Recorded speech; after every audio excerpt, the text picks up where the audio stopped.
Hello, world. My name is George Rowley, and I am the Community Outreach Manager for Philadelphia City Rowing. I've been with Philadelphia City Rowing for the past 3 years, and today I wanted to interview a local professional in Philadelphia who's been doing incredible work in the city.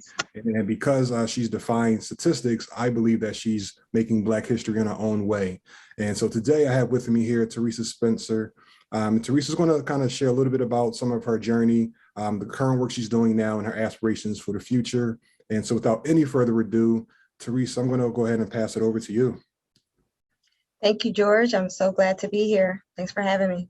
Great, great. Glad you could make it. So the first question I have for you was that could you tell us a little bit about your current job, like your role, responsibilities, and how long you've been there?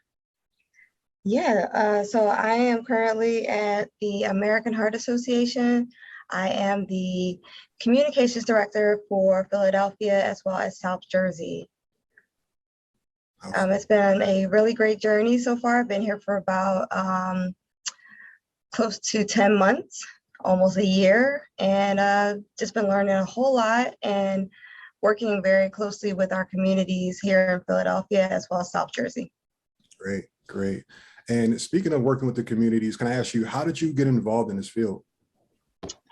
Well, I've always had a passion for communications, and I recently graduated from Westchester University, and really just had a knack for storytelling.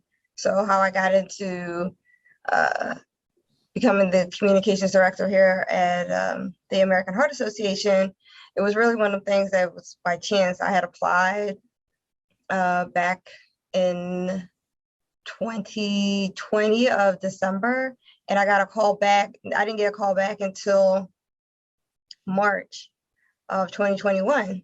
Oh. So that really, it was one of those things where I was still very much so interested. I wanted to work closely with nonprofits, and everything from there was kind of history. The interview process went well, and again, just I really focused on my passion of working within the communities like where I grew up.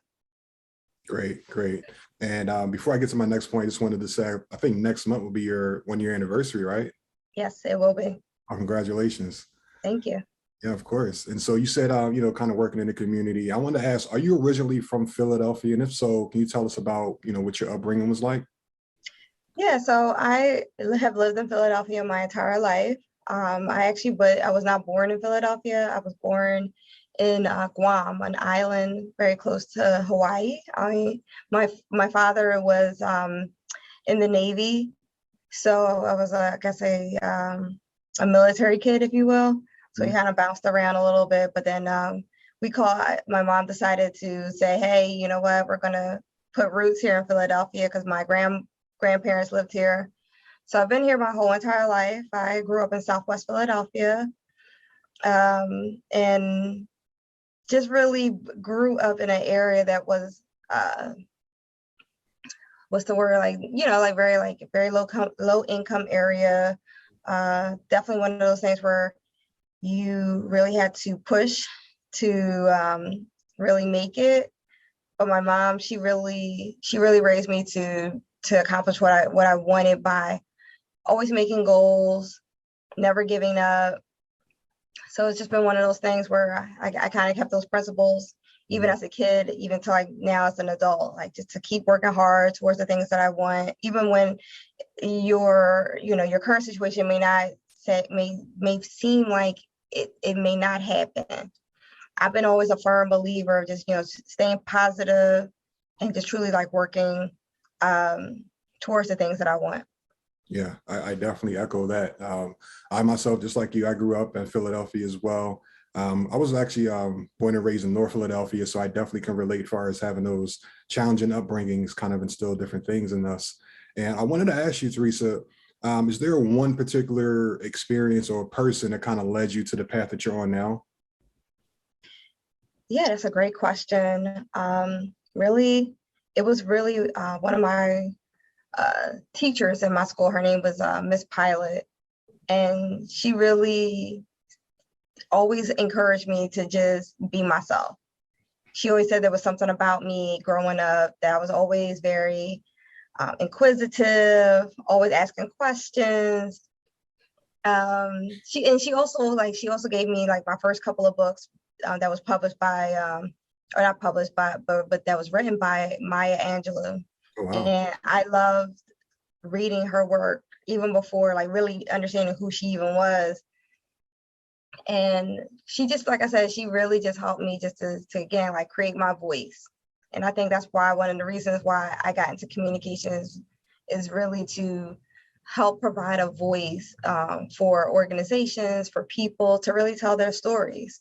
So it's been one of my true passions to write articles, blogs, share with like the media, some of the good works, even to talk about different aspects of like, let's say like for the American Heart Association, we focus a lot on science and heart health and Mhm. nutrition. So it's one of those great things where I get to kind of tell that story to help people incorporate healthy lifestyles, wellness, understanding like your heart health.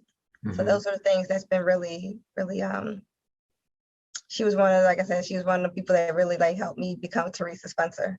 Yeah, that's amazing. And in doing this project here and spotlighting a lot of professionals, I can imagine it was very, challenging and really important for you to be not only a person of color, but also being a female, being able to find your voice and to be able to use that. And so I really wanted to make sure that I had at least one female of color during this project, just to be able to kind of highlight the amazing work in your journey. So thank you so much for that. And kind of brings me to my next question. I have a little time machine here. So you hop in a time machine and you're able to visit yourself when you're in this pilot's class, and you're able to have a 20-minute conversation with a younger version of yourself. What advice would you give a young Theresa Spencer? What I would give a younger Theresa would be really just um, don't hold back. I think as when I was very young, I was very conservative and not really as outspoken as I am now. I would really just say the best thing that you can do is really just, I'm so sorry. It just to really just make sure that you are outspoken. Do not allow people's views to influence the way you feel about things. And to just really make sure that if you have a seat at the table, to really make sure your voice is being heard. That's so important now, especially with so much that is going on. A lot of us don't think that our voices matter, but as we've seen in these last few years, that if we all come together, we can truly make impact. So that would be one of the things I would really stress to myself, my younger self, is to make sure that my voice is heard and to not ever allow others to influence what I have to say. Yeah, that really resonates with me, because I think, so many of us kind of use what others people think of us and view, us, how we view ourselves. And I remember hearing a quote before, and it says, what others think of me is none of my business. And it takes a long time for people to really understand that and really live in that. But that's a great message. That's a really cool message. So we kind of talked about, your past, your upbringing. We talked about the amazing work that you're doing now. But what are your like current goals and aspirations like for now and the future? Right now, I really have been wanting to do more when in the spaces of like diversity, equity, and inclusion. So my goal is to really work towards attaining a position in that field. I feel like I can make greater impact, really helping organizations really understand like diverse candidates. It is really important when we are talking to students who are aspiring to be something greater. We always asked each other like growing up, like, well, what do you want to be when you grow up? And we always had different images, but I feel like it's really important to see people that look like you doing the things that you want to do in the future, or who you want to become. So I think working in those spaces to really help encourage more diverse candidates in various roles will just really help shape the next generation of leaders to come. Wow, I love that. I love that. That's inspiring. That's awesome. That's awesome. And Thank so, you. yeah, of course, of course. And so, if people wanted to connect with you, what's the best way for them to do that? The best way to connect with me is through email. So the best way is at Theresa.Spencer@heart.org. So real simple, Theresa.Spencer at heart.org. All right. And that's heart like the actual, like, Yep, like regular, yep, heart.